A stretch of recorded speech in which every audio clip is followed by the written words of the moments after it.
Hello guys, ito na yung ginawa nating lumpiang gulay. Meron tayong beans, kamote, carrots, sibuyas at bawang, toge.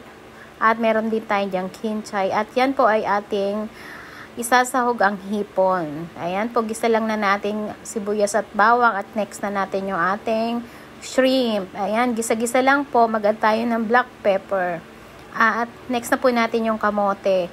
Halu-haluin lang po natin yan. Lutuin natin konti at add na po natin yung ating carrots at beans.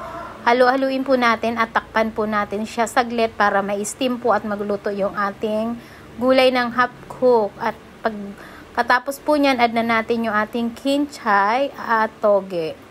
Halu-haluin lang po natin at mag-add po tayo ng panimpla. Ayan po, seasoning po, patis, konting patis po, at mag-add po tayo ulit ng black pepper.